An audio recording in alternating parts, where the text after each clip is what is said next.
What is up, guys? Welcome back to Kyle's Big Board, presented by the Straight Facts Podcast, a series where we take a topic, we rank it, and we count it down. This is now episode 6 of our NFL preview series. Me and James have been knocking them out for you. So I'm going to rank, he's going to react to my rankings, and we're going to get a pretty clear breakdown of our topic.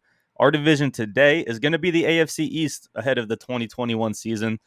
As I said, we're doing this 8 times, so go check out the older videos. We got 2 more coming out after this. Stay up to date and get your knowledge on the 2021 season right here. James, how we feeling? And let's actually kick right into it. Mm-hmm. Who's winning the AFC East this season? The Miami, no, I'm playing. The Bills, man. I mean, yeah. For all jokes aside, I do think that Miami has a chance to be a surprise team in the NFL. They almost snuck in the playoffs last year, and I think they actually have a chance to be a solid playoff team this year, but that's not who I'm talking about. It's obviously the Bills. The Bills are in the same position that the Patriots were in for pretty much all of the 2000s, where they pretty much have a lock on this division. But it's MVP time for Josh Allen. He snuck into the MVP conversation last year, and this is his chance to really put his big stamp on it and get it this year. If he does that, the Bills not only run away with the AFC East, they find themselves in a good position to rematch with the Chiefs for that AFC title that they did last year. But the Bills got the AFC East, man. Let's make no mistakes about that one. All right. Well, if you guys disagree with James, let us know in the comment section, because I want to hear if someone else has someone other than the Bills. But we will get into my list. We start at the bottom, of course. The number 4 team in the AFC East for me is the New York Jets. They picked Zach Wilson over Justin Fields. I mean, come on. I'm sorry, Jets fans. I mean, I'm a huge Justin Fields believer. I know Jets fans are probably bought into Zach Wilson now. And I do think he can be a decent quarterback, but he's put in a terrible position this year to be one. I mean, this team is just lacking in talent in comparison to even just the average NFL team. And I think we could see another year like last year for the Jets. They were the worst offense in the league last year, the 26th worst defense, and I can't point to more than 2 offseason moves that really made them better. Corey Davis adds a weapon in the receiving core. That makes him a little better. And then Sheldon Rankins, pairing him with Quinnen Williams on the D-line. Could be in a solid D-line, but Carl Lawson just got hurt, which could be for the whole season. So I don't want to talk about the Jets too much. I got them at 4th in this division. Yeah.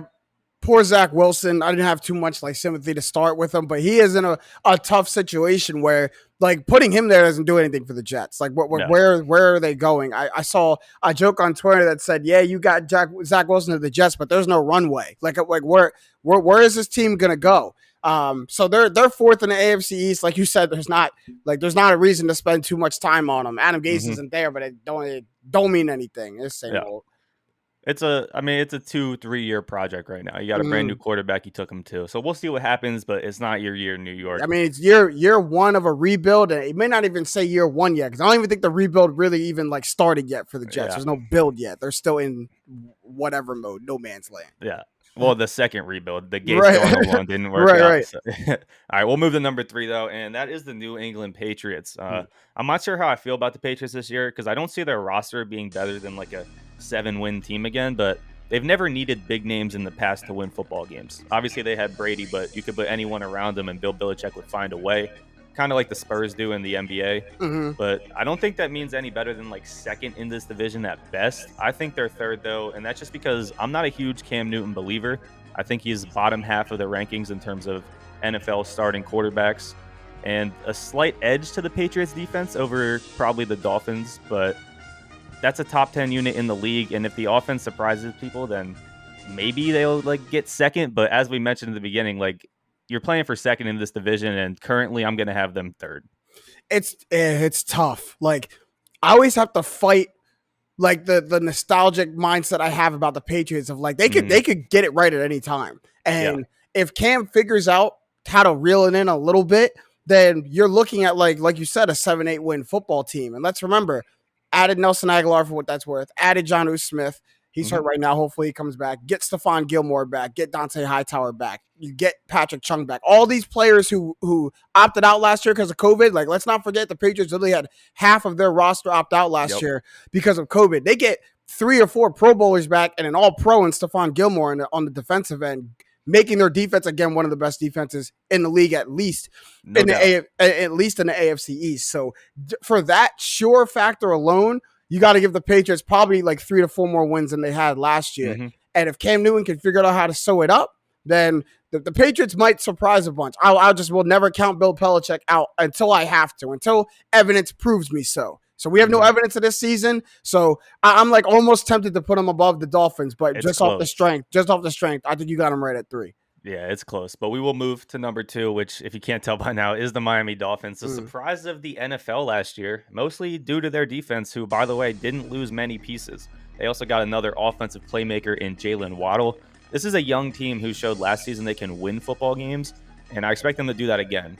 They just missed that wild card spot last year. I think they'll maybe sneak into one this year, so you can probably tell I'm high on the Dolphins. I think we're going to see a 10-win team again this year, which will be enough for second in the AFC East. You want to talk about not being sure? I have no idea how to think about Tua. Literally have zero clue how to feel about him.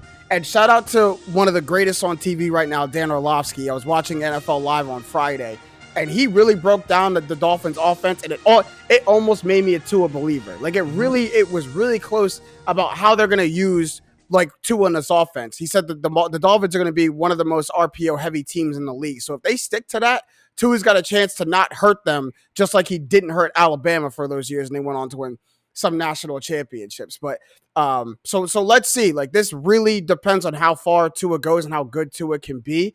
But they're not better than the Bills, and they're not worse than the Patriots. So like I feel like this division was really mapped out for you because like a bunch of these teams, like you can't put them anywhere else. Like where else are you going to put the Dolphins? They're not worse than the Patriots. They're not better than the Bills. You can flip the Patriots and the Dolphins, but that's about it. But yeah, I mean, they went 10-6 last year, right? Like they are coming off of a lot of momentum, like you said. I think Myles Gaskin's a good back. If he stays healthy, this team could definitely pull in a wild card spot. Look, man, I got Myles Gaskin on my fantasy team as my RB2, so I'm looking for a lot of production out the backfield. Plus, Brian Flores is one of my favorite coaches in the NFL. Yeah, he got a ragtag team to really contend for a playoff spot last year, and he's going to look to build on that. Yep. And then so we will move to number 1. That, of course, is the Buffalo Bills. No surprise here. The AFC runners-up from last season are going to be a great team this year again. They were the number 2 ranked offense last season, and I expect to see a lot more of that this year with the same level of productivity out of that Josh Allen, Stephon Diggs duo. I mean, their only losses last year were the Chiefs, the Titans, and that Hail Mary Cardinals play.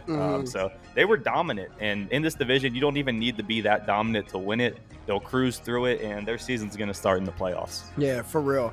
It looks like they got a swagger about them, too. Like last year was gave them a lot of confidence, for it. Stephon Diggs, I think, should be regarded as either the number 1 or number 2 best receiver in the NFL based on the season he had last year. Led the league in yards and catches, was only second in touchdowns to Devontae Adams. And so they really got to build on that. And if there's anything you need to see, go and rewatch when the confetti flew down on the Chiefs last year in the AFC Championship game. And Stephon Diggs standing outside of the tunnel watching the entire thing happen. Like that's like that dog mentality that you need. And like I said at the top of the video, MVP time for Josh Allen.